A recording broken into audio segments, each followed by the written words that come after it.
Data collection is not possible without framing questions or constructing a questionnaire. Let us understand more about how a questionnaire is constructed. What are the points to be kept in mind? Let's begin. Hello everyone. Welcome to our Eco Studies channel. I am Poonam Vora, your instructor from Egypt, bringing 28 years of dedicated CBSE teaching experience.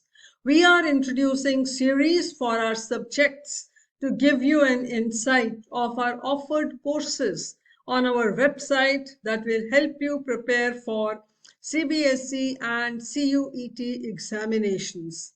But before we jump into the concepts, if you haven't already, please hit the subscribe button and ring the notification bell so that you never miss out on any of my free valuable videos.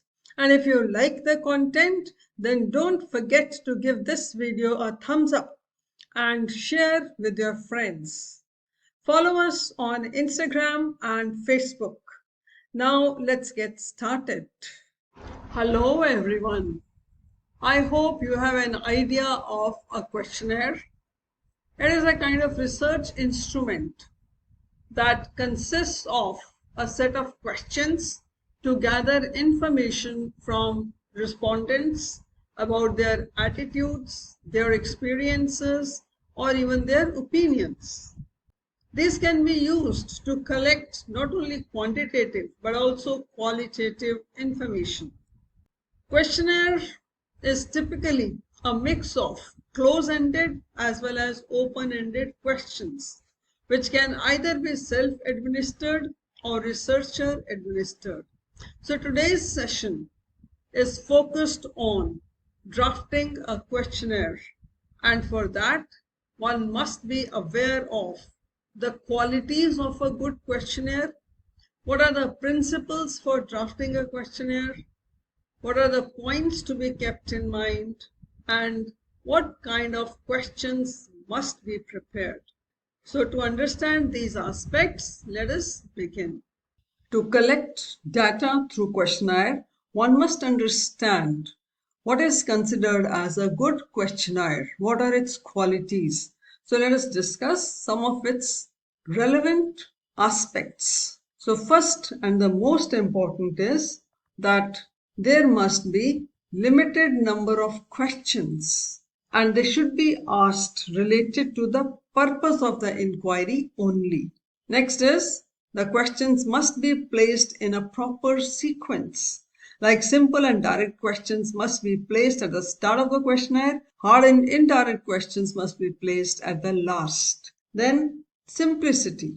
The language of the questions should be very simple and easy to understand, and the questions should be short. One must avoid complex questions. A good questionnaire must have clear-cut and proper instructions for filling out the forms. And one must take care that no undesirable questions, no personal questions which can offend the respondent must be asked. Such questions must be avoided. Then the questions should be non-controversial and it should be asked in such a way that it can be answered impartially. Then questions which involve a lot of calculations must be avoided as they can be complex and time consuming and one may not get the required response. Then questions asked must focus on objective type questions only, where subjective type questions should be avoided.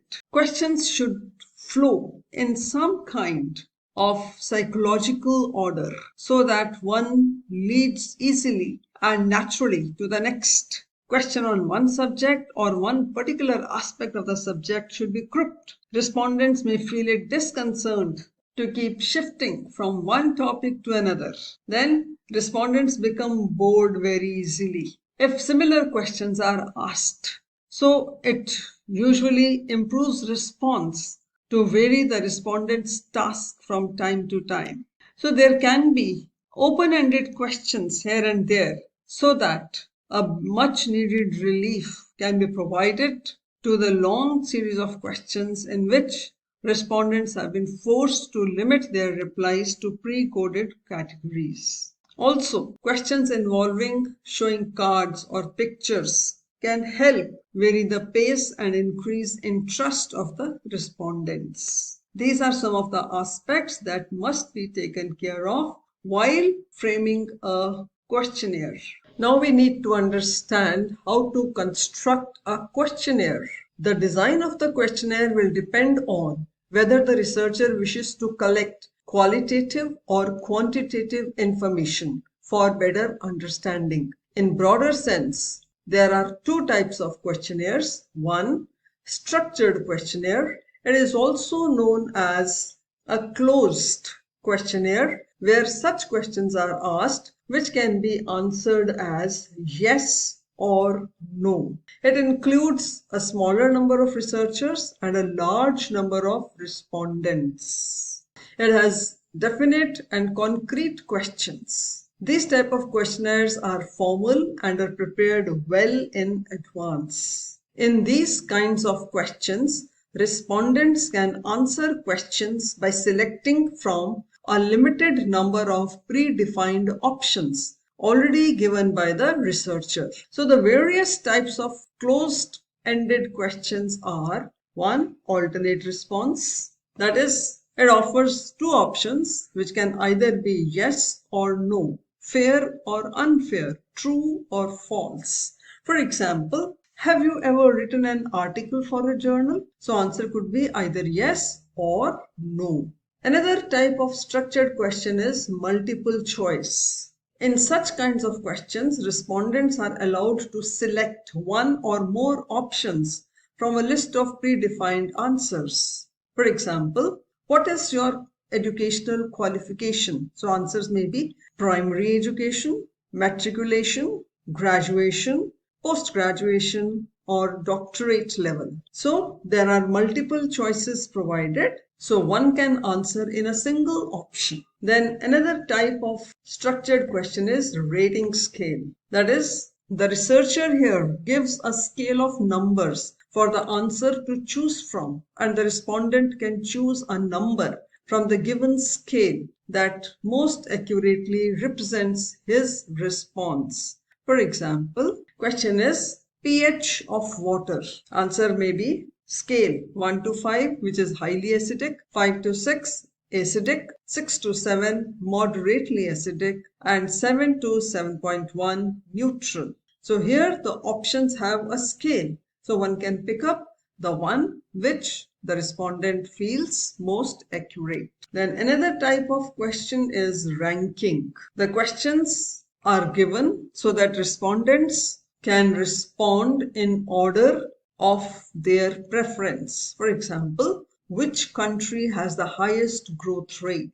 Countries are USA, China, Japan, Russia, Australia. So here the respondents can rate the countries on a scale of 1 to 5 according to their preference, where 1 implies the fastest growth and 5 implies the lowest growth. Structured questions are easy to evaluate because one can easily compare the responses. So it becomes easy to interpret and score. Another type of questions are unstructured. It is based on more open questionnaire.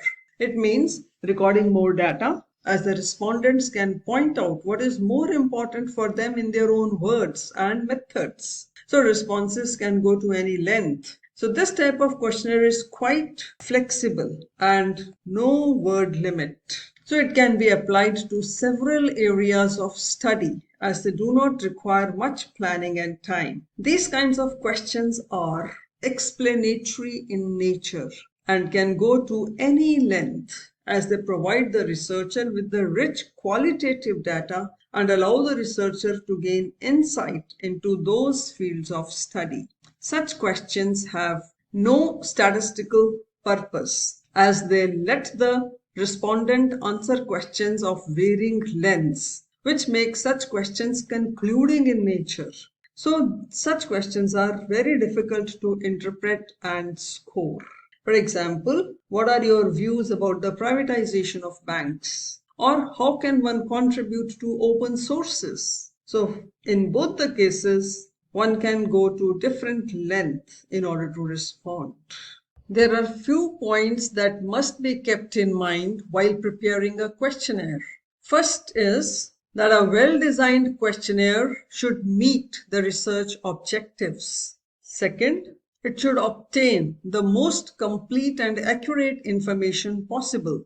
It needs to be ensured that respondents fully understand the questions to provide accurate, unbiased, and complete information. And three, a well-designed questionnaire should make it easy for respondents to give the necessary information so that sound analysis and interpretation are possible.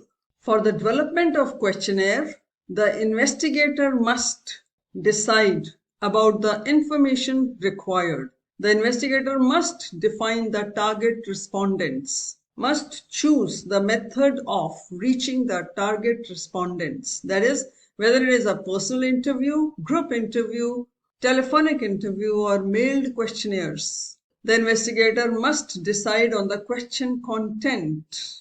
The selection of questions depends upon the purpose of the inquiry. So precautions should be adopted to avoid irrelevant questions. So it is important to develop the question wording. The investigator must take precautions so that the questions are brief and direct. The investigator must avoid questions requiring calculations, questions which are personal and sensitive. The investigator must put the questions into a meaningful order and format. It has to be in proper sequence. Must check the length of a questionnaire. It should not be too long so that respondents get demotivated to fill in. And before giving the questionnaire to the respondents, it is important to pre-test and then finally develop the survey form. These are some of the aspects that must be kept in mind while developing a questionnaire. I hope you have understood these aspects of qualities of a good questionnaire, the principles that must be followed for drafting a questionnaire, the points that must be kept in mind while framing questions, and finally developing a questionnaire. With this, the session comes to an end. Next time, we shall discuss the techniques of data collection, that is census and sample technique. Till then, keep reading and keep learning. Thank you. To learn more, visit our website and enroll in our courses to master economics and get a higher score in CBSE and CUET examination. With our current introductory offer, you can enroll in each of the courses for just Rs 999. So, seize the opportunity and join before the introductory offer expires. Like, share and subscribe to Eco Studies channel. Also, drop a comment. See you in the next session for another concept. Thank you.